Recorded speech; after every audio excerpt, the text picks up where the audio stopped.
उमज्ञानतिमिरान्धस्य ज्ञानाञ्जनशलाकया चक्षुरुन्मीलितं येन तस्मै श्रीगुरवे नमः। नमामो विष्णुपादाय कृष्णप्रेष्ठाय भूतले श्रीमते भक्तिवेदान्तस्वामिनिति नामिने। नमस्ते सारस्वते देवे गौरवाणी प्रचारिणे निर्विशेषा शून्यवादी पाश्चात्यदेशतारिणे। जय श्री कृष्ण चैतन्य प्रभु नित्यानंद श्री अद्वैत गदाधर श्रीवासादि गौरभक्तवृंद। हरे कृष्णा कृष्ण कृष्णा हरे हरे, हरे राम राम राम हरे हरे। हरे कृष्णा कृष्ण कृष्णा हरे हरे, हरे राम राम राम हरे हरे। हरे कृष्णा कृष्ण कृष्णा हरे हरे, हरे राम राम राम हरे हरे। ಈ ಅಧ್ಯಾಯದ ಕೊನೆಗೆ ಬಂದಿದ್ದೇವೆ. ಕರ್ದಮ ಮುನಿ ಮತ್ತು ಸ್ವಯಂಭುವ ಮನುವಿನ ನಡುವೆ ಆದಂತಹ ಸಂವಾದ. ಕರ್ದಮ ಮುನಿಗಳು ಸ್ವಯಂಭುವ ಮನುವನ್ನು ಉದ್ದೇಶಿಸಿ ಹಲವು ಪ್ರಶಂಸೆಯನ್ನು ಮಾಡ್ತಾರೆ. ಅದರಲ್ಲಿ ಈ ಒಂದು ಶ್ಲೋಕವನ್ನು ನೋಡ್ತಿದ್ದೇವೆ. ಯಹ ಅರ್ಕ ಇಂದು ಅಗ್ನಿ ಇಂದ್ರ ವಾಯುನಾಂ ಯಮ ಧರ್ಮ ಪ್ರಚೇತಸಾಂ ರೂಪಾಣಿ ಸ್ಥಾನೆ ಆಧತ್ಸೆ. ಇಲ್ಲಿ ಕರ್ದಮ ಮುನಿಗಳು ಒಬ್ಬ ಬ್ರಾಹ್ಮಣರು, ಸ್ವಯಂಭುವ ಮನು ಒಬ್ಬ ಕ್ಷತ್ರಿಯ. ಆ ಸ್ಥಾನಕ್ಕೆ ಉಚಿತವಾಗಿ ಯಾವಾಗಲೂ ಒಬ್ಬ ಕ್ಷತ್ರಿಯ ಬ್ರಾಹ್ಮಣನಿಗೆ ತನ್ನ ಗೌರವವನ್ನು ಸ್ತುತಿಯನ್ನು ಮಾಡಬೇಕು. ಆದರೆ ಇಲ್ಲಿ ಕರ್ದಮ ಮುನಿ ಬ್ರಾಹ್ಮಣನಾಗಿದ್ದರೂ ಕೂಡ ಒಬ್ಬ ಕ್ಷತ್ರಿಯನಿಗೆ ಸ್ವಯಂಭುವ ಮನುವಿಗೆ ಈ ರೀತಿಯಾಗಿ ಸ್ತುತಿಯನ್ನು ಮಾಡ್ತಿದ್ದಾನೆ. ಯಾತಕ್ಕೆ ಇದನ್ನು ಪ್ರಭುಪಾದರು ಭಾವಾರ್ಥದಲ್ಲಿ ಹೇಳ್ತಾರೆ. ಹೇಗೆ ಒಬ್ಬ ರಾಜ ಭಗವಂತನ ಪ್ರತಿನಿಧಿ, ಅದರಲ್ಲೂ ಸ್ವಯಂಭುವಮನು ಒಬ್ಬ ಸಾಮಾನ್ಯವಾದ ರಾಜನಲ್ಲ. ಆತ ಸಂಪೂರ್ಣವಾಗಿ ಭಗವಂತನ ಆದೇಶದ ಅನುಸಾರ, ಭಗವಂತನ ಇಚ್ಛಾ ಅನುಸಾರ ಇಡೀ ಭೂಮಂಡಲವನ್ನು ಆಳುತ್ತಿದ್ದ. ಇವೆಲ್ಲವೂ ಕೂಡ ಕರ್ದಮ ಮುನಿಗೆ ಗೊತ್ತಿರುತ್ತೆ. ಹಾಗಾಗಿ ಈತ ಭಗವಾನ್ ವಿಷ್ಣುವಿನ ಪ್ರತಿನಿಧಿಯಾಗಿದ್ದಾನೆ. ಹೀಗೆ ಕರ್ದಮ ಮುನಿಗಳು ಸ್ವಯಂಭುವ ಮನುವನ್ನು ಏನು ಸ್ತುತಿ ಮಾಡ್ತಿದ್ದಾರೆ. ಕೃಷ್ಣ ಭಗವದ್ಗೀತೆಯಲ್ಲಿ ಹೇಳೋದು ನರಾಣಾಂ ನರಾಧಿಪಂ, ಎಲ್ಲ ನರರಲ್ಲಿ ಮನುಷ್ಯರಲ್ಲಿ ನಾನು ನರಾಧಿಪ, ಅಂದರೆ ಮೊನಾರ್ಕ್ ಅಥವಾ ಕಿಂಗ್. ಹಲವಾರು ವಿಭೂತಿಗಳು ಯಾವುದರ ಮೂಲಕ ಈ ಭೌತಿಕ ಜಗತ್ತಿನಲ್ಲಿ ನಾವು ಭಗವಂತನ ಸ್ಮರಣೆಯನ್ನು ಮಾಡ್ಬೋದು, ನೆನಪು ಮಾಡಿಕೊಳ್ಬೋದು. ಇದು ಅರ್ಜುನನ ಪ್ರಶ್ನೆ ಆಗಿರುತ್ತೆ. ಕೇಶು ಕೇಶು ಚ ಭಾವೇಶು ಚಿಂತ್ಯೋಸಿ ಭಗವನ್ಮಯ. ಭಗವಂತ ಯಾವ ಯಾವ ರೂಪದಲ್ಲಿ, ಯಾವ ಭಾವಗಳಲ್ಲಿ ಈ ಭೌತಿಕ ಜಗತ್ತಿನಲ್ಲಿ ಇದ್ದುಕೊಂಡೂ ಕೂಡ ನಿನ್ನನ್ನು ನಾವು ಸ್ಮರಣೆ ಮಾಡಲಿಕ್ಕೆ ಸಾಧ್ಯ ಆಗುತ್ತೆ. ಇದು 10ನೇ ಅಧ್ಯಾಯದಲ್ಲಿ ಅದರ ಪ್ರಾರಂಭದಲ್ಲಿ ಅರ್ಜುನ ಮಾಡುವಂತಹ ಪ್ರಶ್ನೆ. ಇದಕ್ಕೆ ಉತ್ತರವಾಗಿ ಕೃಷ್ಣ ತನ್ನ ಹಲವಾರು ಅದಕ್ಕೆ ವಿಭೂತಿ ಯೋಗ ಅಂತ ಹೆಸರು 10ನೇ ಅಧ್ಯಾಯ. ಈ ಜಗತ್ತಿನಲ್ಲಿ ಎಲ್ಲ ವೃಕ್ಷಗಳಲ್ಲಿ ನಾನು ಅಶ್ವತ್ಥ, ಎಲ್ಲ ದೊಡ್ಡ ಈ ಜಗತ್ತಿನಲ್ಲಿ ಏನು ಸುಂದರವಾಗಿರುವಂತಹದ್ದು, ಶಕ್ತಿಶಾಲಿಯಾಗಿರುವಂತಹದ್ದು, ಬುದ್ಧಿವಂತಿಕೆ ಇರುವಂತಹದ್ದು, ಎಲ್ಲದರಲ್ಲೂ ಕೂಡ ಉತ್ಕೃಷ್ಟವಾದದ್ದು ಭಗವಂತನನ್ನು ಪ್ರತಿನಿಧಿಸುತ್ತೆ. ಹೀಗೆ ಎಲ್ಲ ಸಾಮಾನ್ಯ ಮನುಷ್ಯರಲ್ಲಿ ಒಬ್ಬ ರಾಜ ಅಥವಾ ಒಬ್ಬ ದೊರೆ, ಕಿಂಗ್, ಆತ ಭಗವಂತನನ್ನು ಪ್ರತಿನಿಧಿಸ್ತಾನೆ. ಇಲ್ಲಿ ಅವನ ಜವಾಬ್ದಾರಿ ಎಷ್ಟಿರುತ್ತೆ. ಯಾಕೆಂದರೆ ಯದ್ಯದ್ ಆಚರತಿ ಶ್ರೇಷ್ಠ ತತ್ತದ್ ಏವ ಇತರೋ ಜನಾ ಸ ಯತ್ ಪ್ರಮಾಣಂ ಕುರುತೆ ಲೋಕಸ್ತದ್ ಅನುವರ್ತತೆ. ಒಬ್ಬ ರಾಜನು, ಒಬ್ಬ ಲೀಡರ್, ರಾಜನಷ್ಟೇ ಅಲ್ಲ, ಒಂದು ಸಂಸಾರದಲ್ಲಿ ಅಲ್ಲಿರುವಂತಹ ಒಬ್ಬ ಲೀಡರ್ ಇರ್ಬೋದು, ಒಂದು ಶಾಲೆಯಲ್ಲೋ, ಒಂದು ಕುಟುಂಬದಲ್ಲಿ, ಒಂದು ಕಮ್ಯುನಿಟಿನಲ್ಲಿ ಯಾರು ಸಯತ್ ಪ್ರಮಾಣಂ ಕುರುತೆ, ಅವರು ಮಾಡುವಂತಹ ಒಂದು ಚಟುವಟಿಕೆಗಳು, ಅದರ ಒಂದು ಸ್ಟ್ಯಾಂಡರ್ಡ್, ಒಂದು ಮಾನದಂಡ ಇರಬಹುದು, ಲೋಕಃ ತದ್ ಅನುವರ್ತತೆ, ಎಲ್ಲರೂ ಕೂಡ ಅದನ್ನು ಫಾಲೋ ಮಾಡ್ತಾರೆ. ಹೀಗಾಗಿ ಅವರ ಜವಾಬ್ದಾರಿ ಬಹಳ ಹೆಚ್ಚಿನದು. ಹೀಗೆ ಅವರು ಭಗವಂತನನ್ನು ಪ್ರತಿನಿಧಿಸ್ತಾರೆ. ಭಗವಂತನಿಗೆ ಸಲ್ಲಿಸಬೇಕಾದಂತಹ ಗೌರವ ಆದರಗಳನ್ನು ನಾವು ಅವರಿಗೂ ಕೂಡ ಸಲ್ಲಿಸಬೇಕು. ಇದು ಕರ್ದಮ ಮುನಿಗಳ ಈ ಒಂದು ನಡವಳಿಕೆ, ಬಿಹೇವಿಯರ್, ಇದರಿಂದ ನಾವು ಪಾಠವನ್ನು ಕಲಿಬೇಕು. ಮುಂದೆ ಕರ್ದಮ ಮುನಿಗಳು ಹೇಳೋದು ಸ್ವಯಂಭುವ ಮನುವನ್ನು ಉದ್ದೇಶಿಸಿ. ಸ್ವಯಂಭುವ ಮನು ಒಂದು ದೊಡ್ಡದಾದಂತಹ ರಥದಲ್ಲಿ ಕುದುರೆಗಳು, ಶಕ್ತಿಶಾಲಿಯಾದಂತಹ ಕುದುರೆಗಳನ್ನು ಅದಕ್ಕೆ ಕಟ್ಟಿ ಆ ರಥದಲ್ಲಿ ಕುಳಿತುಕೊಂಡು ಬಂದಿದ್ದಾನೆ. ಈಗ ಕರ್ದಮ ಮುನಿಗಳು ಹೇಳ್ತಿದ್ದಾರೆ, ನೀನು ಈ ರೀತಿಯಾಗಿ ರಥದಲ್ಲಿ ಕುಳಿತು ರಭಸದಿಂದ ನಿನ್ನ ಇಡೀ ಸೈನ್ಯದೊಂದಿಗೆ ಈ ಭೂಮಂಡಲವನ್ನು ಪರ್ಯಟನೆ ಮಾಡದೇ ಇದ್ದರೆ ಏನಾಗತ್ತೆ? ಯಾವುದರ ನೋಟ ಮಾತ್ರವೇ ಪಾತಕಿಗಳನ್ನು ಭಯಗೊಳಿಸುವುದೋ? ಯಾಕೆಂದರೆ ಈ ಭೌತಿಕ ಜಗತ್ತಿನಲ್ಲಿ ಪಾತಕಿಗಳು ಅಥವಾ ದಸ್ಯು ಅಂದರೆ ಕಳ್ಳರು, ಠಕ್ಕರು ಇದ್ದೇ ಇರುತ್ತಾರೆ. ಒಬ್ಬ ರಾಜ ಅವನ ಶಕ್ತಿಯನ್ನು, ಪರಾಕ್ರಮವನ್ನು ಪ್ರದರ್ಶಿಸದೇ ಇದ್ದರೆ ಇವರೆಲ್ಲರೂ ಕೂಡ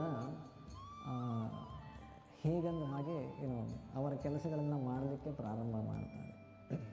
ಹೀಗಾಗಿ ನೋಡಿ, ಒಬ್ಬ ಬ್ರಾಹ್ಮಣನಿಗೆ ಅವನ ವೇಷ ಯಾವುದೋ ಸಿಂಪ್ಲಿಸಿಟಿ, ಅದು ಬ್ರಾಹ್ಮಣ ಲಕ್ಷಣ. ಅದೇ ರೀತಿ ಒಬ್ಬ ಕ್ಷತ್ರಿಯ ಕೂಡ ಅವನು ಕೂಡ ಸಿಂಪಲ್ಲಾಗಿರಬೇಕು. ಯಾಕೆ ಅದು ಕಿರೀಟ ಇಟ್ಕೊಳ್ಬೇಕು? ಯಾಕೆ ಅಷ್ಟೆಲ್ಲ ವೇಷಭೂಷ ಮತ್ತು ಅಷ್ಟೆಲ್ಲ ದೊಡ್ಡ ಸೈನ್ಯವನ್ನು, ದೊಡ್ಡ ರಥ ಯಾಕೆ ಬೇಕು? ಇಲ್ಲ, ಅದೆಲ್ಲ ಬೇಕು. ಒಬ್ಬ ರಾಜ ಅವನ ಶಕ್ತಿಯನ್ನು, ಅವನ ಬುದ್ಧಿವಂತಿಕೆಯನ್ನು, ಅವನಲ್ಲಿರುವಂತಹ ಒಂದು ಇನ್ಫ್ಲೂಯೆನ್ಷಿಯಲ್ ಪವರ್, ಈ ಎಲ್ಲದರ ಜೊತೆ ಆತ ಪರ್ಯಟನ ಮಾಡದೇ ಇದ್ದರೆ ನೋಡಿ, ಈಗಲೂ ಕೂಡ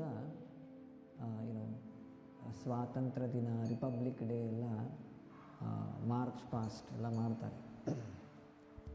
ಎಲ್ಲ ಆರ್ಮಿ, ನೇವಿ, ಏರ್ಫೋರ್ಸ್, ಅದೊಂದು ಶಕ್ತಿ ಪ್ರದರ್ಶನ.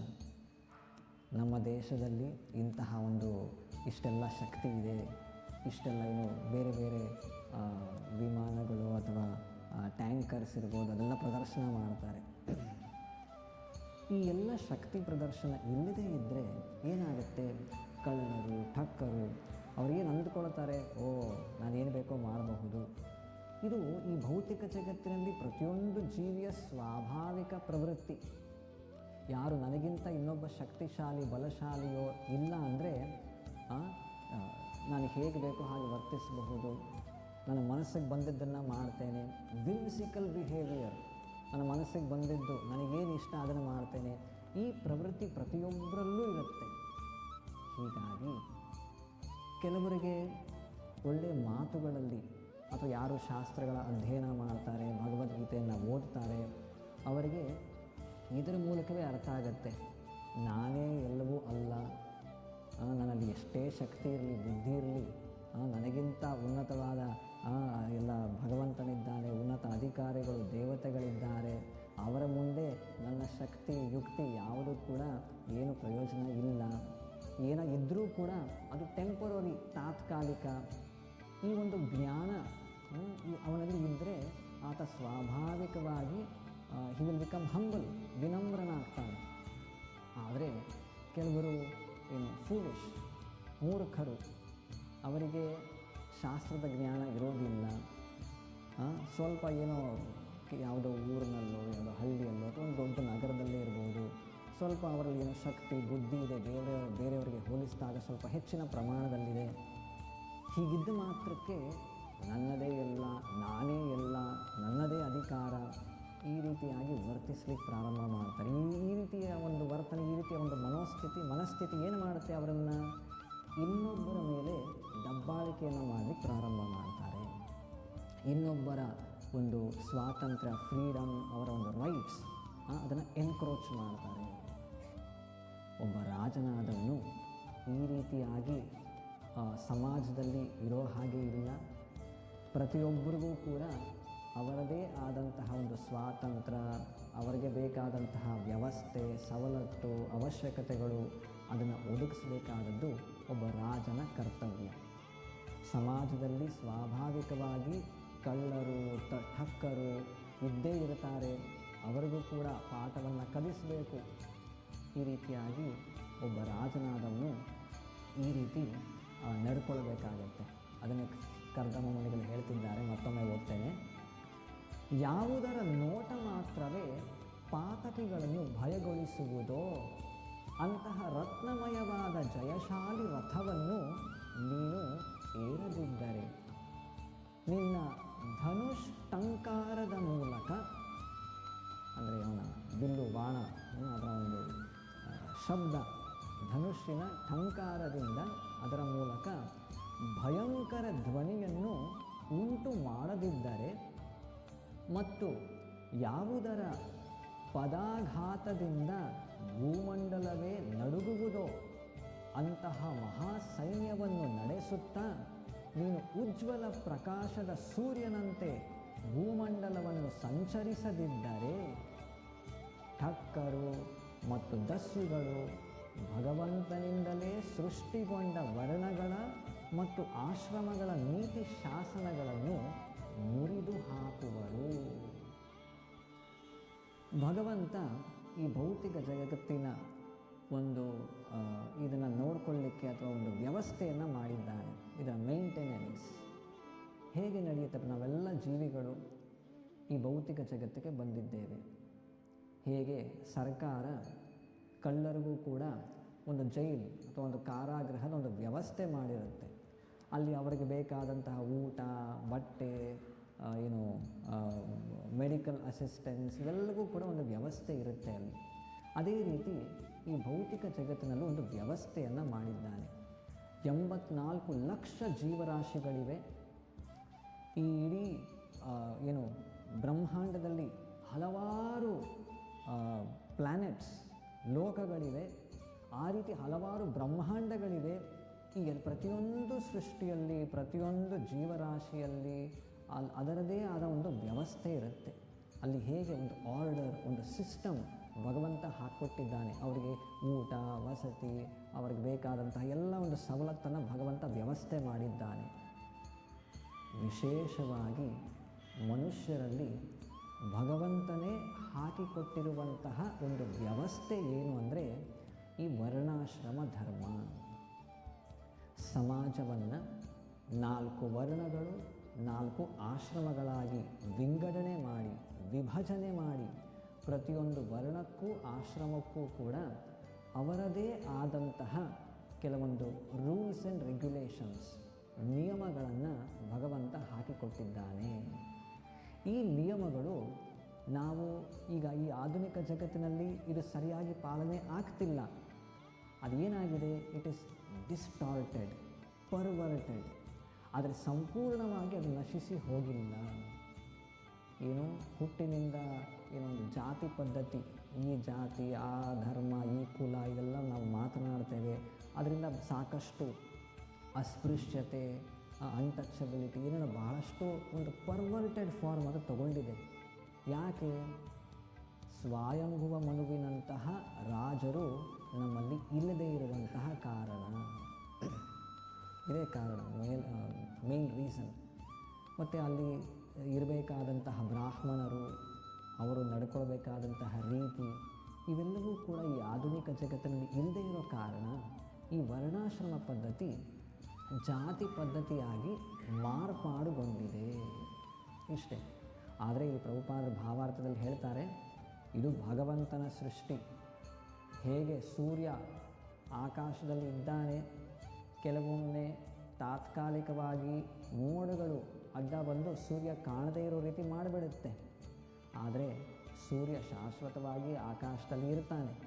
ತಾತ್ಕಾಲಿಕವಾಗಿ ಅಷ್ಟೇ ಮೋಡಗಳು ಅಡ್ಡ ಬಂದಿದೆ, ಆ ಮೋಡ ಸರಿದು ಹೋಗಿಬಿಡುತ್ತೆ, ಮತ್ತೆ ಸೂರ್ಯ ಕಾಣಿಸ್ಕೊಳ್ತಾನೆ. ಅದೇ ರೀತಿ ಭಗವಂತ ಅವನು ಮಾಡಿರುವಂತಹ ಎಲ್ಲ ವ್ಯವಸ್ಥೆಗಳು ಕೂಡ ತಾತ್ಕಾಲಿಕವಾಗಿ ಅದು ನಮಗೆ ಕಾಣದೇ ಇರಬಹುದು, ಆ ವ್ಯವಸ್ಥೆಯ ಲಾಭವನ್ನು ನಮಗೆ ಪಡ್ಕೊಳ್ಳಿಕ್ಕೆ ಆಗದೇ ಇರಬಹುದು. ಆದರೆ ಭಗವಂತ ಮಾಡಿರೋ ವ್ಯವಸ್ಥೆ ಅಂದರೆ ಇದು ಶಾಶ್ವತವಾಗಿ ಇದ್ದೇ ಇರುತ್ತೆ. 3 ಉದಾಹರಣೆಗಳ ಮೂಲಕ ನಾನು ಇದನ್ನು ಹೇಳ್ತೇನೆ.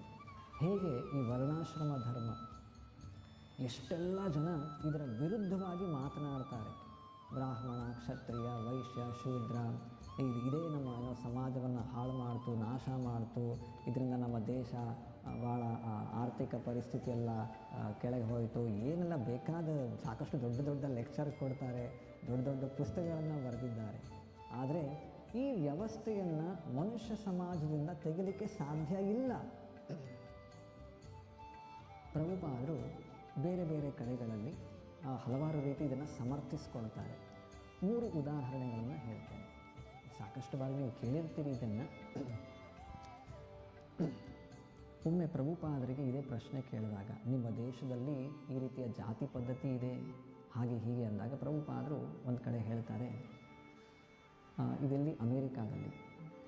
ಆಗ ರಿಪೋರ್ಟರ್ ಅವರಿಗೆ ಪ್ರಶ್ನೆ ಮಾಡ್ತಾರೆ, ನಿಮ್ಮ ದೇಶದಲ್ಲಿ ಎಂಪ್ಲಾಯೀಸ್, ವರ್ಕರ್ಸ್, ಲೇಬರ್ಸ್ ಇವರೆಲ್ಲ ಇದ್ದಾರಾ? ಇದ್ದಾರೆ, ಸಾಕಷ್ಟು ಜನ ಇದ್ದಾರೆ. ನಿಮ್ಮ ದೇಶದಲ್ಲಿ ಬಿಸ್ನೆಸ್ಮೆನ್, ದೊಡ್ಡ ದೊಡ್ಡ ವ್ಯಾಪಾರಸ್ಥರು ಇದ್ದಾರಾ? ಇದ್ದಾರೆ. ಮತ್ತು ನಿಮ್ಮ ದೇಶದಲ್ಲಿ ಮಿಲಿಟರಿ ಕಮಾಂಡರ್ಸ್, ಅಡ್ಮಿನಿಸ್ಟ್ರೇಟರ್ಸ್ ಇದ್ದಾರಾ? ಅವರು ಇದ್ದಾರೆ. ಮತ್ತು ನಿಮ್ಮಲ್ಲಿ ಫಿಲಾಸಫರ್ಸ್, ಸೈಂಟಿಸ್ಟ್ಸ್, ತತ್ವಜ್ಞಾನಿಗಳು, ವಿಜ್ಞಾನಿಗಳು ಇದ್ದಾರಾ? ಇದ್ದಾರೆ. ಇದನ್ನೇ ನಮ್ಮ ದೇಶದಲ್ಲಿ ವರ್ಣಾಶ್ರಮ, ಬ್ರಾಹ್ಮಣ, ಕ್ಷತ್ರಿಯ, ವೈಶ್ಯ, ಶೂದ್ರ ಅಂತ ಹೇಳ್ತೇವೆ. ಯಾವುದೇ ಭಾಗಕ್ಕೆ ಹೋಗಲಿ ನಾವು ಇಡೀ ವಿಶ್ವದಲ್ಲಿ ಈ ವಿಭಜನೆಯನ್ನು ನಾವು ಕಾಣ್ತೇವೆ. ಎಲ್ಲರೂ ಒಂದೇ, ಎಲ್ಲರೂ ಒಂದೇ ಸಮ ಇಲ್ಲ. ಪ್ರತಿಯೊಬ್ಬರೂ ಕೂಡ ದೇ ಆರ್ ಯುನೀಕ್. ಅವರಲ್ಲಿ ಅವರದೇ ಆದಂತಹ ವಿಶೇಷ ಗುಣಗಳು, ಲಕ್ಷಣಗಳು, ಅವರ ಬುದ್ಧಿ, ಶಕ್ತಿ ಎಲ್ಲರಲ್ಲೂ ವ್ಯತ್ಯಾಸ ಇದೆ. ಆ ವ್ಯತ್ಯಾಸಗಳನ್ನು ಅರ್ಥ ಮಾಡಿಕೊಂಡು ಈ 4 ವಿಭಜನೆಯನ್ನು ಮಾಡಿರುವಂತಹದ್ದು. ಪ್ರಭುಪಾದರು ಇನ್ನೊಂದು ಉದಾಹರಣೆ ಕೊಡ್ತಾರೆ. ಹೇಗೆ ಹ್ಯೂಮನ್ ಬಾಡಿ, ಈ ದೇಹದಲ್ಲಿ ಒಂದು ಹೆಡ್ ಡಿವಿಷನ್, ತಲೆ ಅನ್ನೋದು ಒಂದಿದೆ, ಮತ್ತು ಆರ್ಮ್ ಡಿವಿಷನ್, ಕೈಗಳು, ತೋಳುಗಳು ಇವೆ, ಮತ್ತು ಬೆಲ್ಲಿ, ಹೊಟ್ಟೆ, ಮತ್ತು ಕಾಲುಗಳು. ಈ 4 ಕೂಡ ಪ್ರತ್ಯೇಕವಾಗಿ ಬೇರೆ ಬೇರೆ ರೀತಿಯ ಚಟುವಟಿಕೆಗಳನ್ನು ಮಾಡ್ತವೆ. ಆದರೆ ಈ 4 ಭಾಗಗಳು ಇಡೀ ದೇಹದ ಒಂದು ಸುವ್ಯವಸ್ಥೆಗಾಗಿ ಕೆಲಸವನ್ನು ಮಾಡುವಂತಹದ್ದು. ಬರೀ ತಲೆ ಇದೆ, ಕೈ ಇಲ್ಲ, ಕಾಲಿಲ್ಲ ಅಂದರೆ ದೇಹ ಅದು ಸರಿ ಇರೋದಿಲ್ಲ. ಅಪರಿಪೂರ್ಣ ಅಂತ ಹೇಳ್ತೇವೆ, ಇನ್ಕಂಪ್ಲೀಟ್. ಅಥವಾ ಎಲ್ಲ ಇದೆ, ತಲೆ ಇಲ್ಲ ಅಂದರೆ ಅದು ಸರಿ ಇರೋದಿಲ್ಲ. ತಲೆ ಕೂಡ ಇರಬೇಕು, ಕೈಗಳು ಇರಬೇಕು, ಹೊಟ್ಟೆನೂ ಇರಬೇಕು, ಕಾಲುಗಳು ಇರಬೇಕು. ಈ ಎಲ್ಲವೂ ಸೇರಿ ಈ ಒಂದು ದೇಹ ರಚನೆ ಆಗ್ಬೋದು. ಅದೇ ರೀತಿ ಸಮಾಜ ನಡಿಬೇಕಂದ್ರೆ ಅಲ್ಲಿ ಎಲ್ಲ ಬಗೆಯ ಜನರು ಇರುತ್ತಾರೆ. ಅವರಿಗೆ ನಿಗದಿತ ಚಟುವಟಿಕೆಗಳು, ಕರ್ಮಗಳು, ಕೆಲಸವನ್ನು, ಕರ್ತವ್ಯವನ್ನು ಮಾಡಿಕೊಂಡು ಹೋದಾಗ ಒಂದು ಸಮಾಜ ಸುವ್ಯವಸ್ಥಿತವಾಗಿ ಇರುತ್ತೆ. ಅಷ್ಟೇ ಇರುತ್ತೆ ಅಂದರೆ ಬರೀ ಮೇಂಟೆನೆನ್ಸ್ ಅಷ್ಟೇ ಸಾಲದು. ಈ ಎಲ್ಲ ವ್ಯವಸ್ಥೆಯ ಉದ್ದೇಶವೂ ಕೂಡ ನಮಗೆ ಕ್ಲಿಯರ್ ಇರಬೇಕು. ನೋಡಿ, ಈ ಉದ್ದೇಶವನ್ನು ಕೂಡ ಮರೆತು ಬಿಟ್ಟರೆ ಬರೀ ಇದೇನೋ ಮೇಂಟೈನ್ ಮಾಡ್ಕೊಂಡಿರ್ತೀನಿ, ಇದು ಸಾಗೋದಿಲ್ಲ, ಬಹಳ ದಿನ ನಡೆಯೋದಿಲ್ಲ. ಶಾಸ್ತ್ರ ಏನು ಹೇಳೋದು? ವರ್ಣಾಶ್ರಮಾಚಾರವತ ಪುರುಷೇನ ಪರಃ ಪುಮಾನ್ ವಿಷ್ಣುರ್ ಆರಾಧ್ಯತೆ ಪಂಥ ನಾಣ್ಯ ತತ್ತೋಷ ಕಾರಣಂ. ಈ ಎಲ್ಲ ವರ್ಣಗಳು, ಆಶ್ರಮಗಳು, ಅವರಿಗೆ ನಿಗದಿತ ಕರ್ತವ್ಯವನ್ನು ಮಾಡೋದು, ಈ ಎಲ್ಲದರ ಕೊನೆಯ ಉದ್ದೇಶ ಭಗವಂತನ ಸಂತೃಪ್ತಿಗಾಗಿ. ಇದನ್ನು ನಾವು ಮರೆಯೋ ಹಾಗಿಲ್ಲ. ಭಾಗವತದಲ್ಲೂ ಕೂಡ ಅತಃ ಪುಂಬಿರ್ ದ್ವಿಜಶ್ರೇಷ್ಠ ವರ್ಣಾಶ್ರಮ ವಿಭಾಗಶಃ ಸ್ವನುಷ್ಠಿತಸ್ಯ ಧರ್ಮಸ್ಯ ಸಂಸಿದ್ಧಿರ್ ಹರಿತೋಷಣಂ. ಎಲ್ಲರೂ ಕೂಡ ಸ್ವನುಷ್ಠಿತಸ್ಯ ಧರ್ಮಸ್ಯ, ಅವರವರ ಧರ್ಮಗಳನ್ನು ಆಚರಣೆ ಮಾಡಬೇಕು, ಪಾಲನೆ ಮಾಡಬೇಕು. ಎಲ್ಲದರ ಉದ್ದೇಶ ಏನು? ಹರಿತೋಷಣಂ.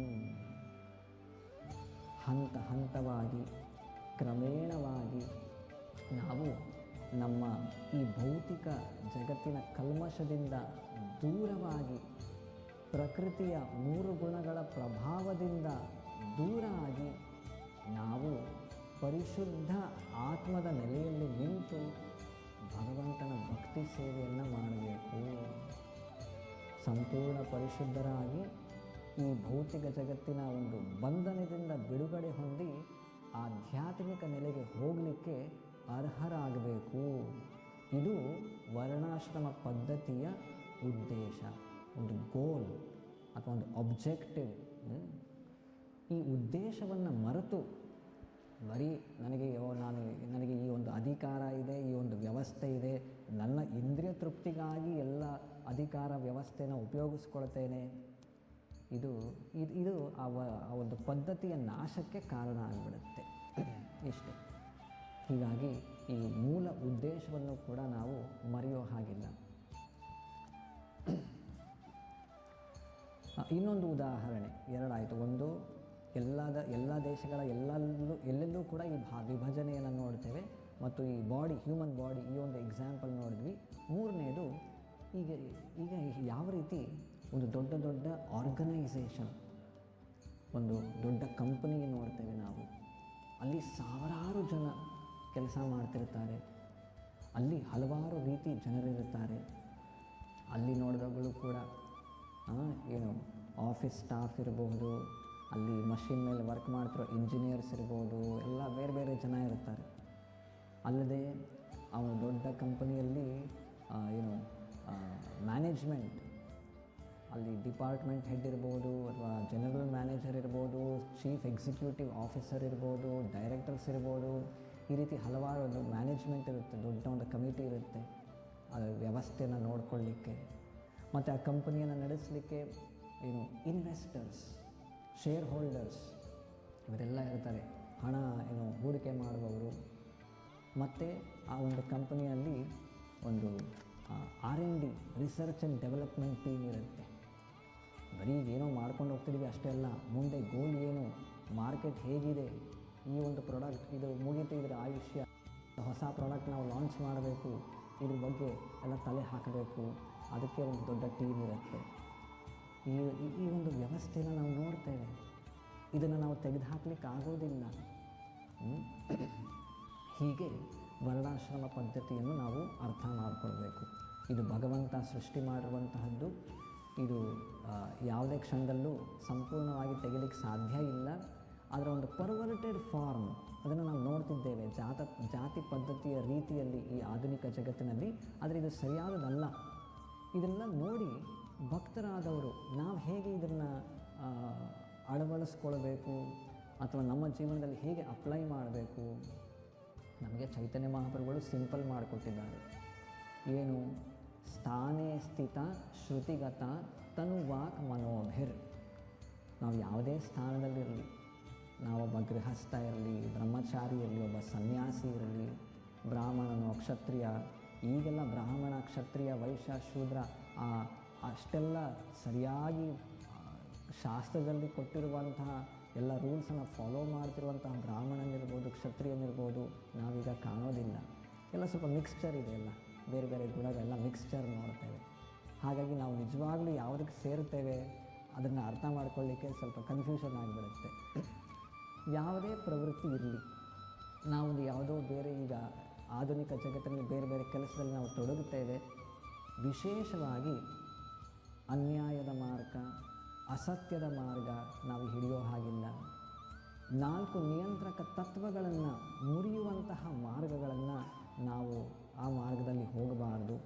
ಇನ್ನು ಯಾವುದಾದ್ರೂ ಸುಲಭವಾಗಿ ನಮ್ಮ ಗುಣ, ಶಕ್ತಿ, ಬುದ್ಧಿಗೆ ಅನುಸಾರವಾಗಿ ಸಿಗುವಂತಹ ಚಟುವಟಿಕೆಯಲ್ಲಿ ನಾವು ತೊಡಗಿಕೊಂಡು ಅದರ ಜೊತೆಯಲ್ಲಿ ಏನು ಮಾಡಬೇಕು? ಶ್ರುತಿಗತಾನ್ ತನು ವಾಕ್ ಮನೋಭಿರ್. ನಾವು ಭಗವದ್ಗೀತೆ, ಭಾಗವತದ ಅಧ್ಯಯನವನ್ನು ಮಾಡಬೇಕು. ಯಾವಾಗಲೂ ಭಗವಂತನ ನಾಮ ಲೀಲೆಗಳ ಶ್ರವಣ ಮಾಡಬೇಕು. ಹೀಗೆ ನೇರ ಭಕ್ತಿ ಸೇವೆ ನಾವು ಹೇಳ್ತೀವಲ್ಲ, ಒಂದು ಸ್ಟೆಪ್ ಬೈ ಸ್ಟೆಪ್ ಪ್ರಾಸೆಸ್, ಮತ್ತು ಸ್ಟೇರ್ ಕೇಸ್, ಇನ್ನೊಂದು ಲಿಫ್ಟ್ ಪ್ರಾಸೆಸ್ ಇದೆ. ಇದೆಲ್ಲ ಏನು? ಒಬ್ಬ ಬ್ರಾಹ್ಮಣ, ಕ್ಷತ್ರಿಯ, ವೈಶ್ಯ, ಶೂದ್ರ, ವರ್ಣಾಶ್ರಮ ಪದ್ಧತಿ ಹಂತ ಹಂತವಾಗಿ ನಮ್ಮನ್ನು ತಮೋಗುಣದಿಂದ ರಜೋಗುಣ, ರಜೋಗುಣದಿಂದ ಸತ್ವಗುಣಕ್ಕೆ ಏರಿಸುವಂತಹ ಒಂದು ಪದ್ಧತಿ. ಆದರೆ ಭಗವದ್ಗೀತೆ ಮತ್ತು ಭಾಗವತದಲ್ಲಿ ಕೊಟ್ಟಿರುವಂತಹದ್ದು ಇದೇನು? ಲಿಫ್ಟ್ ಇದ್ದ ಹಾಗೆ, ಡೈರೆಕ್ಟ್ ಪ್ರಾಸೆಸ್. ಇದಕ್ಕೆ ನಾವು ನಿವೃತ್ತಿ ಮಾರ್ಗ ಅಂತ ಕೂಡ ಹೇಳ್ತೇವೆ. ಉಳಿದಿದ್ದೆಲ್ಲ ಪ್ರವೃತ್ತಿ ಮಾರ್ಗ. ನಿವೃತ್ತಿ ಮಾರ್ಗದಲ್ಲಿ ಏನು ಹೇಳಿಕೊಡ್ತಾರೆ? ಸರ್ವಧರ್ಮಾನ್ ಪರಿತ್ಯಜ್ಯ ಮಾಂ ಏಕಂ ಶರಣಂ ವ್ರಜ ಅಹಂ ತ್ವಾಂ ಸರ್ವ ಪಾಪೇಭ್ಯೋ ಮೋಕ್ಷಯಿಷ್ಯಾಮಿ ಮಾ ಶುಚಃ. ನಮಗೇನಾದರೂ ಕನ್ಫ್ಯೂಷನ್ ಇದ್ದರೆ, ನಮಗೇನಾದರೂ ಯಾವ್ದು ಮಾಡಬೇಕು, ಯಾವ್ದು ಮಾಡಬಾರ್ದು, ಬಹಳಷ್ಟು ಗೊಂದಲಗಳಿದ್ದರೆ ಕೃಷ್ಣ ಭಗವದ್ಗೀತೆಯ ಕೊನೆಯಲ್ಲಿ ಕೊಟ್ಟಿರುವ ಈ ಉಪದೇಶವನ್ನು ನಾವು ಅನುಸರಿಸಿದರೆ ಸಾಕು. ಮನ್ಮನ ಭವಮದ್ಭಕ್ತೋ ಮದ್ಯಾಜಿ ಮಾಂ ನಮಸ್ಕುರು. ಸದಾ ನನ್ನ ಸ್ಮರಣೆ ಮಾಡು, ನನ್ನ ಭಕ್ತನಾಗು, ನನ್ನ ಸೇವೆಯಲ್ಲಿ ತೊಡಗು, ನನಗೆ ನಿನ್ನ ನಮಸ್ಕಾರಗಳನ್ನು ಸಲ್ಲಿಸು. ಆ ಧರ್ಮ ಈ ಧರ್ಮ ಎಲ್ಲವನ್ನು ಬಿಟ್ಟು ನನಗೆ ಸಂಪೂರ್ಣ ಶರಣಾಗತನಾಗು. ಇದು ಸುಲಭವಾದ ಮಾರ್ಗ. ಇದೇ ಭಾಗವತ ಮಾರ್ಗ. ಇದನ್ನು ಅನುಸರಿಸಿದಾಗ ನೋಡಿ, ನಾವು ಅದರಲ್ಲೊಂದು ಲಾಭವನ್ನು ನಾವು ಪಡ್ಕೊಳ್ಬಹುದು. ಒಂದು ಶ್ಲೋಕವನ್ನು ಹೇಳ್ತೇನೆ. ನಾರದ ಮುನಿಗಳು ಯುಧಿಷ್ಠಿರ ಮಹಾರಾಜನಿಗೆ ಹೇಳೋದು, ಯಸ್ಯ ಯಲ್ ಲಕ್ಷಣಂ ಪ್ರೋಕ್ತಂ ಪುಂಸೋ ವರ್ಣಾಭಿವ್ಯಂಜಕಂ ಯದ್ ಅನ್ಯತ್ರಾಪಿ ದೃಶ್ಯೇತ ತತ್ತೇನೈವ ವಿನಿರ್ದಿಶೇತ್. ಈ ವರ್ಣಗಳ, ಆಶ್ರಮಗಳ ಗುಣಲಕ್ಷಣಗಳನ್ನು ನಾರದ ಮುನಿಗಳು ಹೇಳ್ತಾರೆ. ಅದಾದಮೇಲೆ ಕೊನೆಯಲ್ಲಿ ಹೇಳ್ತಾರೆ, ಈ ಲಕ್ಷಣಗಳು ಯದ್ ಅನ್ಯತ್ರಾಪಿ ವಿನಿರ್ದಿಶೇತ್. ಬೇರೆ ವರ್ಣಗಳಲ್ಲಿ ಹುಟ್ಟಿರುವ ಜನರಲ್ಲಿ ಆ ಲಕ್ಷಣಗಳನ್ನು ನಾವು ನೋಡಿದಾಗ ಅವರನ್ನು ಆ ಲಕ್ಷಣಗಳ ಮೂಲಕವೇ ನಾವು ಅರ್ಥ ಮಾಡಿಕೊಳ್ಳಬೇಕೇ ಹೊರತು ಅವರ ಹುಟ್ಟು ಅಥವಾ ಅವರ ಒಂದು ಬಂದಂತಹ ಸ್ಥಳ ಅದರ ಮೂಲಕ ನಾವು ಗುರುತಿಸೋ ಹಾಗೆ ಇಲ್ಲ. ಇದನ್ನೇ ಪ್ರಭುಪಾದರು ಈ ಇಡೀ ಕೃಷ್ಣ ಪ್ರಜ್ಞಾ ಆಂದೋಲನದಲ್ಲಿ ಈ ಒಂದು ವ್ಯವಸ್ಥೆಯನ್ನು ಮಾಡಿರೋದು. ಇಲ್ಲಿ ಯಾವ ಜಾತಿಯಿಂದ ಬಂದಿರೋದು, ಯಾವ ದೇಶದಿಂದ ಬಂದಿರೋದು, ಯಾವ ಊರು ಅಥವಾ ಯಾವ ವರ್ಣ, ಈ ಯಾವುದರ ಪ್ರಶ್ನೆಯನ್ನು ನಾವು ಮಾಡೋದಿಲ್ಲ.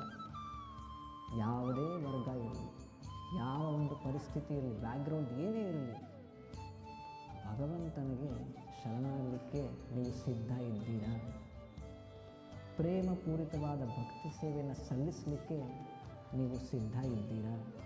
ಇಷ್ಟೇ ಪ್ರಶ್ನೆ ಮಾಡೋದು.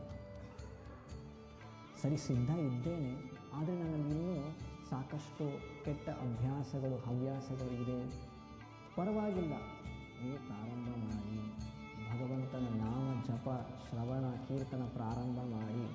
ಅದರ ಶಕ್ತಿಯಿಂದ, ಅದರ ಮಹಿಮೆಯಿಂದ ಆ ಎಲ್ಲ ಅನ್ವಾಂಟೆಡ್ ಥಿಂಗ್ಸ್, ಅನರ್ಥಗಳು ಕೂಡ ದೂರ ಆಗಿ ನಾವು ಪರಿಶುದ್ಧ ಪ್ರೇಮಪೂರಿತ ಭಕ್ತಿ ಸೇವೆಯನ್ನು ಮಾಡಲಿಕ್ಕೆ ನಾವು ಅರ್ಹರಾಗ್ತೇವೆ. ಇದು ಭಗವದ್ಗೀತೆ ನಮಗೆ ಕೊಡುವಂತಹ ಆಶ್ವಾಸನೆ. ಮತ್ತು ಕೊನೆಯದಾಗಿ ಇನ್ನೊಂದು ಪಾಯಿಂಟ್ ಹೇಳ್ತೇನೆ. ಹೇಗೆ ಒಂದು ವರ್ಣ ಮತ್ತು ಇನ್ನೊಂದು ವರ್ಣ, ಇಲ್ಲಿ ನಾವು we should not be jealous, ಹೊಟ್ಟೆ ಕಿಚ್ಚು ಪಡೋ ಹಾಗಿಲ್ಲ. ಹಲವಾರು ಜನರಿಗೆ ಅವರಿಗೆ ಇರುವಂತಹ ಒಂದು ಬುದ್ಧಿ, ಶಕ್ತಿ, ವ್ಯತ್ಯಾಸಗಳಿದೆ.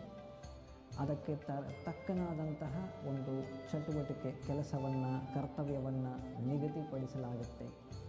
ಆ ಕರ್ತವ್ಯಕ್ಕೆ ತಕ್ಕಾಗಿ ಅವರಿಗೆ ಒಂದು ಅಧಿಕಾರ, ಒಂದು ವ್ಯವಸ್ಥೆ, ರಿಸೋರ್ಸಸ್ ಅವರಿಗೆ ಕೊಡಲಾಗುತ್ತೆ.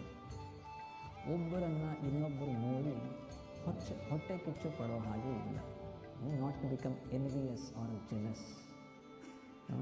ಇನ್ನೊಬ್ಬ ಕ್ಷತ್ರಿಯಲ್ಲಿ ಈಗ ಏನಾದರೂ ಸ್ವಯಂಭುವ ಮನು ಅವನನ್ನು ನೋಡಿ ಕರ್ದಮ ಮುನಿ, ಇವನ ಹತ್ರ ಇಷ್ಟು ಆಸ್ತಿ ಇದೆ, ಇಷ್ಟು ಜನ ಇದ್ದಾರೆ, ಇಷ್ಟೆಲ್ಲ ಹಣ ಇದೆ ಅಂತ ಹೊಟ್ಟೆ ಕಿಚ್ಚು ಪಡ್ತಿಲ್ಲ. ಪರವಾಗಿಲ್ಲ, ಅವನ ಕೆಲಸ ಅಷ್ಟು ಚೆನ್ನಾಗಿ ನಿಭಾಯಿಸ್ತಾರೆ ಅಂತ ಪ್ರಶಂಸೆ ಮಾಡ್ತಿದ್ದಾನೆ. ಅದೇ ರೀತಿ ಕರ್ದಮ ಮುನಿಗಳು, ಸ್ವಯಂಭುವ ಮನು ಕರ್ದಮ ಮುನಿಗಳನ್ನು ನೋಡಿ, ಇಷ್ಟು ಚೆನ್ನಾಗಿ ಇವರು ಬ್ರಹ್ಮಚರ್ಯ ವ್ರತವನ್ನು, ಯಜ್ಞಗಳನ್ನು ಮಾಡಿ ಭಗವಂತನನ್ನು ಸಂತೃಪ್ತಿಗೊಳಿಸಿದ್ದಾರೆ. ಇನ್ನು ಮ್ಯೂಚುವಲ್ ಇಬ್ಬರನ್ನು ಕೂಡ ಪ್ರಶಂಸೆ ಮಾಡ್ತಿದ್ದಾರೆ. ಇಲ್ಲಿ ಹೊಟ್ಟೆ ಕಿಚ್ಚನ್ನು ನೋಡೋದಿಲ್ಲ. ಮಹಾಭಾರತದಲ್ಲಿ ಒಂದು ಕಥೆ ಇದೆ. ಯಾರು? ವಿಶ್ವಾಮಿತ್ರ ಮುನಿಗಳು. ಅವರ ಹಿಂದೆ ಕ್ಷತ್ರಿಯರಾಗಿರ್ತಾರೆ. ಕೌಶಿಕ ಅವನ ಹೆಸರು. ಅವರು ಒಮ್ಮೆ ತಮ್ಮ ಇಡೀ ಸೈನ್ಯದೊಂದಿಗೆ ಅರಣ್ಯ ಪ್ರದೇಶದಲ್ಲಿ ಸಂಚಾರ ಮಾಡ್ತಿರಬೇಕಾದಾಗ ವಸಿಷ್ಠ ಮುನಿಗಳ ಆಶ್ರಮಕ್ಕೆ ಬರ್ತಾರೆ. ಅಲ್ಲಿ ವಸಿಷ್ಠ ಮುನಿಗಳು ಅವರನ್ನು ಚೆನ್ನಾಗಿ ಆದರದಿಂದ ಸ್ವೀಕಾರ ಮಾಡಿ ಆ ಕೌಶಿಕ ರಾಜನಿಗೆ, ಅವನ ಇಡೀ ಸೈನ್ಯಕ್ಕೆ ಬೇಕಾದಂತಹ ಎಲ್ಲ ಊಟದ, ನೀರಿನ ಎಲ್ಲ ವ್ಯವಸ್ಥೆಯನ್ನು ಅವರು ಮಾಡ್ತಾರೆ. ಇದನ್ನು ನೋಡಿ ಆ ರಾಜನಿಗೆ ಬಹಳ ಆಶ್ಚರ್ಯ ಆಗುತ್ತೆ. ಇವರು ಆಶ್ರಮದಲ್ಲಿ ಬ್ರಾಹ್ಮಣರು ಎಲ್ಲೋ ಆಶ್ರಮದಲ್ಲಿ ಕಾಡಿನಲ್ಲಿದ್ದಾರೆ, ಇಷ್ಟೆಲ್ಲ ವ್ಯವಸ್ಥೆ ಹೇಗೆ ಮಾಡಲಿಕ್ಕೆ ಸಾಧ್ಯ ಆಯಿತು? ಅವ್ರನ್ನೇ ಹೋಗಿ ಕೇಳ್ತಾರೆ. ಆಗ ವಸಿಷ್ಠ ಮುನಿಗಳು ಹೇಳ್ತಾರೆ, ಇಲ್ಲ, ನನ್ನ ಬಳಿ ಒಂದು ಕರು ಇದೆ. ಆ ಕರುವಿನ ಹೆಸರು ನಂದಿನಿ. ಅದರ ಮೂಲಕ ಎಲ್ಲ ವ್ಯವಸ್ಥೆ ಕೂಡ ಮಾಡಲಿಕ್ಕೆ ನನಗೆ ಸಾಧ್ಯ ಆಯಿತು ಅಂತ. ಅದನ್ನು ಆಗ ಕೌಶಿಕ ರಾಜ ಪ್ರಶಂಸಿಸೋದಿಲ್ಲ, ಹೊಟ್ಟೆ ಕಿಚ್ಚಿಕೊಳ್ತಾನೆ. ಅರೆ, ಇದು ನನಗೆ ಬೇಕು, ನನಗೆ ಇದನ್ನು ಕೊಡು, ನಾನು ತಗೊಂಡು ಹೋಗ್ತೇನೆ ಅಂತ. ವಸಿಷ್ಠ ಮುನಿಗಳು ಹೇಳ್ತಾರೆ, ಇಲ್ಲ, ಅದನ್ನು ಈ ರೀತಿ ಕೊಡಲಿಕ್ಕೆ ಬರೋದಿಲ್ಲ, ಇಲ್ಲ ಆಗೋದಿಲ್ಲ ಅಂತ. ಆಗ ಬಲವಂತವಾಗಿ ಅದನ್ನು ತಗೊಂಡು ಹೋಗಲಿಕ್ಕೆ ಕೌಶಿಕ ರಾಜ ಪ್ರಯತ್ನ ಮಾಡ್ತಾನೆ. ಆಗ ವಸಿಷ್ಠ ಮುನಿಗಳ ತಪಸ್ಸಿನ ಬಲದಿಂದ ಕೌಶಿಕ ರಾಜನಿಗಿಂತ ದೊಡ್ಡದಾದಂತಹ ಒಂದು ಸೈನ್ಯವನ್ನು ಅವರು ಸೃಷ್ಟಿ ಮಾಡ್ತಾರೆ. ಅದರ ಮೂಲಕ ಅವನ ಇಡೀ ಸೈನ್ಯ ಯುದ್ಧದಲ್ಲಿ ಸೋತು ಹೋಗಿಬಿಡುತ್ತೆ. ಮತ್ತು ಆ ಕೌಶಿಕ ರಾಜ ಒಂದು ವಸಿಷ್ಠ ಮುನಿಗಳಿಗೆ ಶರಣಾಗತನಾಗಬೇಕಾಗತ್ತೆ. ಇಷ್ಟಾದ ಮೇಲೂ ಕೂಡ ಆತ ಪಾಠ ಕಲಿಯೋದಿಲ್ಲ. ಆ ಕೌಶಿಕ ರಾಜ ಏನು ಯೋಚನೆ ಮಾಡ್ತಾನೆ, ಅರೆ, ಒಬ್ಬ ಕ್ಷತ್ರಿಯನಿಗಿಂತ ಈ ಬ್ರಾಹ್ಮಣನಲ್ಲಿ ಇಷ್ಟು ಒಂದು ಶಕ್ತಿ ಇದೆ, ನಾನು ಕೂಡ ಇವರಿಗಿಂತ ಇನ್ನೂ ಹೆಚ್ಚು ಶಕ್ತಿಯನ್ನು ಪಡ್ಕೊಳ್ಬೇಕು ಅಂತ ಅವನಿಗೆ ಆಸೆ ಆಗುತ್ತೆ. ಘೋರವಾದ ತಪಸ್ಸನ್ನು ಮಾಡ್ತಾನೆ. ಆ ತಪಸ್ಸು ಎಷ್ಟು ಬಾರಿ ಮಾಡ್ತಾನೆ ಅಂದರೆ, ಹಲವಾರು ಬಾರಿ ಮೊದಲು ಆತ ಋಷಿ ಅಂತ ಅನ್ನಿಸ್ಕೊಳ್ತಾನೆ. ಬ್ರಹ್ಮದೇವರು ಬಂದು, ಆಯಿತು, ನೀನು ಋಷಿ ಆಗ್ತೀಯ, ಈಗ ಕ್ಷತ್ರಿಯನ ಗುಣಗಳಿದೆ, ಸರಿ ಋಷಿ ಆಗುವಂತಾರೆ. ಅದಾದಮೇಲೆ ಮಹರ್ಷಿ ಆಗುವಂಥ, ಇಲ್ಲ, ಅದಾದಮೇಲೆ ಬ್ರಹ್ಮರ್ಷಿ ಆಗಬೇಕು ಅಂತ. ಹೀಗೆ ಪ್ರಾರಂಭದಲ್ಲಿ ಒಮ್ಮೆ ಮೇನಕೆಯಿಂದ ಅವನ ತಪಸ್ಸು ಭಂಗ ಆಗುತ್ತೆ. ಇನ್ನೊಮ್ಮೆ ತ್ರಿಶಂಕು, ಅವನಿಗೆ ಒಂದು ದೊಡ್ಡ ಸ್ವರ್ಗವನ್ನೇ, ಅವನ ತಪಸ್ಸಿನ ಎಲ್ಲ ಬಲದಿಂದ ಒಂದು ಸ್ವರ್ಗವನ್ನು ಕಟ್ಟಿಸಬೇಕಾಗತ್ತೆ ಅವನಿಗೆ. ಹೀಗೆ ಎಷ್ಟೆಲ್ಲ ಮಾಡಿದರೂ ಕೂಡ ಕೊನೆಯಲ್ಲಿ ಬ್ರಹ್ಮದೇವರು ಬಂದು, ಸರಿ ಆಯಿತು, ಈಗ ನೀನು ವಸಿಷ್ಠರ ಸಮಾನ ಒಬ್ಬ ಬ್ರಹ್ಮರ್ಷಿ ಆಗಿದ್ದೀಯಾ ಅಂತ ಅನೌನ್ಸ್ ಮಾಡ್ತಾರೆ, ಡಿಕ್ಲೇರ್ ಮಾಡ್ತಾರೆ. ಅಷ್ಟೇ ಸಾಲೋದಿಲ್ಲ, ಬ್ರಹ್ಮದೇವರು ಹೇಳಿದ್ರೆ ಸಾಲದು, ವಸಿಷ್ಠ ಮುನಿಗಳು ಕೂಡ ನಾನು ಒಪ್ಕೊಳ್ಬೇಕು, ನಾನು ಬ್ರಹ್ಮರ್ಷಿ ಆಗಿದ್ದೇನೆ ಅಂತ. ಹೀಗೆ ಇದಕ್ಕೆ ಎಂಡ್ ಅನ್ನೋದು ಇರೋದಿಲ್ಲ.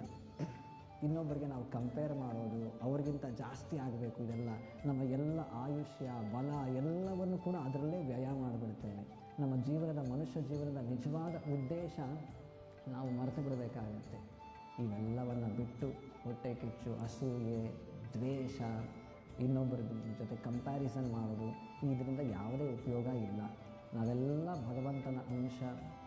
ನಮ್ಮ ಹಿಂದಿನ ಕರ್ಮಕ್ಕನುಸಾರವಾಗಿ ಕೆಲವೊಂದು ಗುಣ ಲಕ್ಷಣಗಳು ನಮ್ಮಲ್ಲಿ ಇವೆ. ನಮ್ಮಲ್ಲಿ ಏನು ಇದೆಯೋ ಅದನ್ನು ಈಗ ಭಗವಂತನ ಸೇವೆಯಲ್ಲಿ ನಾವು ತೊಡಗಿಸಬೇಕು ಅಷ್ಟೇ. ಇದಕ್ಕೆ ನಾವು ಡೌಟೈಲಿಂಗ್ ಪ್ರಾಸೆಸ್ ಅಂತ ಹೇಳ್ತೇವೆ. ನಮ್ಮಲ್ಲಿ ಏನಿದೆ ಅದನ್ನು ಭಗವಂತನಿಗೆ ಅರ್ಪಿಸಬೇಕು. ನಮಗೆ ಭಗವಂತನಿಗೆ ಅರ್ಪಣೆ ಮಾಡಲಿಕ್ಕೆ ನಾನು ಏನೋ ಹಣವನ್ನು ಸಂಪಾದನೆ ಮಾಡ್ತೇನೆ, ಸ್ಥಾನವನ್ನು ಪಡ್ಕೊಂಡು ಬರ್ತೇನೆ, ಅದರ ಅವಶ್ಯಕತೆ ಇಲ್ಲ. ಯಾವ ಸ್ಥಾನದಲ್ಲಿದ್ದೇವೆ, ಏನು ವ್ಯವಸ್ಥೆ ಇದೆ, ಆ ಎಲ್ಲವನ್ನು ಕೂಡ ಭಗವಂತನಿಗೆ ಅರ್ಪಿಸಬೇಕು. ಇಷ್ಟೇ, ಇದೇ ನಿಜವಾದ ಭಕ್ತಿ ಸೇವೆಯ ಪ್ರಾರಂಭ. ಇಲ್ಲಿಗೆ ಮುಕ್ತಾಯ ಮಾಡೋಣ. ಗ್ರಂಥರಾಜ್ ಶ್ರೀಮದ್ ಭಾಗವತಂ ಕಿ, ಶ್ರೀಲ ಪ್ರಭುಪಾದ ಕಿ.